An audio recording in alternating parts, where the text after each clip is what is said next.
ଆସନ୍ତୁ ଭାରତରେ ତମାଖୁ ବ୍ୟବହାରର ଅସଲ ଚିତ୍ରଟା ଦେଖିବା। ତମାଖୁ ଛାଡ଼ିବା ପରେ କେମିତି ସ୍ୱାସ୍ଥ୍ୟ ଫେରିଆସେ ସେହି ଯାତ୍ରାକୁ ବୁଝିବା।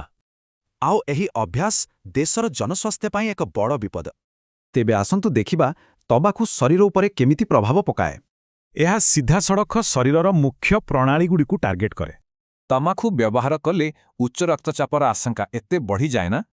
ଏହାଛଡ଼ା ଇନ୍ସୁଲିନ୍ ପ୍ରତିରୋଧ ଯୋଗୁଁ ମଧୁମେହର ଆଶଙ୍କା ବି ବଢ଼େ। ଆଉ ଗୋଟେ ବଡ଼ କଥା ହେଲା ତମାଖୁ ଆଉ କ୍ୟାନ୍ସରର ସମ୍ପର୍କ ସିଧାସଳଖ।